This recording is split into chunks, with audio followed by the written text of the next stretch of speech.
కేంద్ర రాష్ట్ర ప్రభుత్వాలు ఎంత ప్రశ్నాత్మకంగా చేపడుతున్న స్వచ్ఛ ఉత్సవ్లో ప్రజలు భాగస్వామ్యం కావాలి అని శ్రీకాకుళం ఎమ్మెల్యే గొండు శంకర్ జేసీ ఫార్మాన్ అహ్మద్ ఖాన్ పిలుపునిచ్చారు.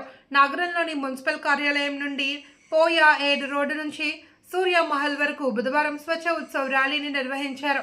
ఈ సందర్భంగా ఎమ్మెల్యే మాట్లాడుతూ అక్టోబర్ 2 నుండి స్వచ్ఛ ఉత్సవ కార్యక్రమాలు ప్రారంభించడం జరుగుతుందని, ప్రజలు స్వచ్ఛందంగా పరిశుభ్రత పాటించాలి అని విజ్ఞప్తి చేశారు.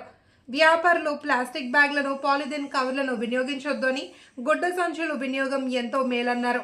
అందరం కలిసి స్వచ్ఛ ఉత్సవ్ను విజయవంతం చేసి జిల్లాను రాష్ట్రంలోనే ప్రథమ స్థానంలో నిలవాలి అని ఆకాంక్షించారు.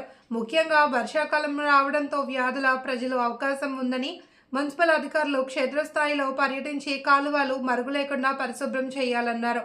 సుగంధం శ్రీకాకుళం నిర్మాణంలో భాగంగా ప్రతి ఒక్కరూ పరిశుభ్రతపై ప్రత్యేక దృష్టి సారించాలన్నారు.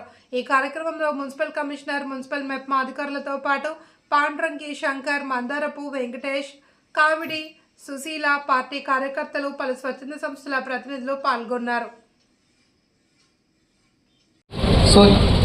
స్వచ్ఛతా హీ సేవ 2025 సందర్భంగా ఈరోజు స్వచ్ఛోత్సవ్ కార్యక్రమాన్ని దేశవ్యాప్తంగా అలాగే రాష్ట్ర వ్యాప్తంగా కేంద్ర రాష్ట్ర ప్రభుత్వాల పిలుపు మేరకు గౌరవ ముఖ్యమంత్రి వర్యులు అలాగే ప్రధానమంత్రి వర్యులు పిలుపు మేరకు పెద్ద ఎత్తున ఈ స్వచ్ఛోత్సవ్ కార్యక్రమం స్టార్ట్ అయ్యింది. దాంట్లో భాగంగా ఈరోజు శ్రీకాకుళం పట్టణంలో ఇక్కడ మున్సిపల్ ఆఫీస్ నుండి సూర్యమహల్ జంక్షన్ వరకు ప్రజలందరికీ పెద్ద ఎత్తున అవేర్నెస్ కల్పించడానికి కోసం ఒక ర్యాలీ నిర్వహించడం జరిగింది. ఈ కార్యక్రమానికి ముఖ్య అతిథులుగా గౌరవ జాయింట్ కలెక్టర్ ఫర్హాన్ అహ్మద్ గారికి, అలాగే కమిషనర్ ప్రసాద్ గారికి, అలాగే లైన్స్ ప్రెసిడెంట్ డాక్టర్ సింధూరా గారికి, అలాగే ఎంహెచ్ఓ గారికి, నప్మా పీడీ గారికి, ఇతర ఇక్కడ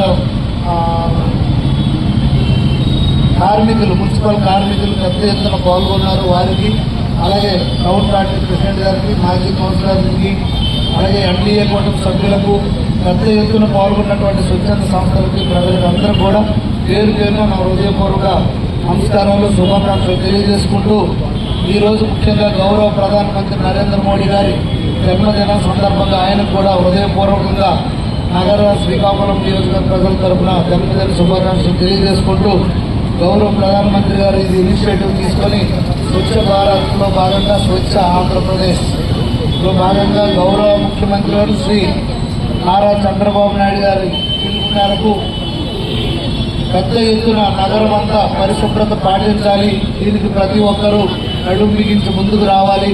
అలాగే ఏదైతే 15 రోజుల వారోత్సవాల సందర్భంగా అక్టోబర్ 2 నుండి సింగిల్ యూజ్ ప్లాస్టిక్ పూర్తిగా ఈ పట్టణంలో నిషేధించబడుతుంది. కావున ఎవరైనా వర్తకులు కానీ అందరూ కూడా ఏమైనా ముందు ఉంటే వాటిని కొంచెం ఇప్పుడే చేసేయాలి లేదా వెనక్కి ఇచ్చేయాలి. ఇంకా ఎటువంటి ఫర్దర్ ఆర్డర్ ఇవ్వకూడదు.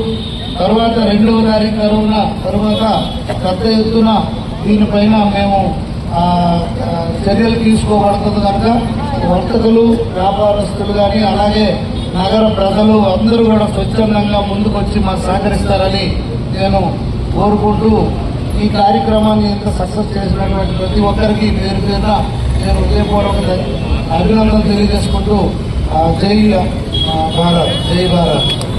ఆదేశాల ప్రకారం అక్టోబర్ 2, 2025 అనగా గాంధీ జయంతి నుండి శ్రీకాకుళం నగర ప్రాంత పరిధిలో ఉన్న ప్రాంతంలో కూడా మొత్తం కూడా సింగిల్ గన్నీ బ్యాగ్స్ మాత్రమే వినియోగించాలి.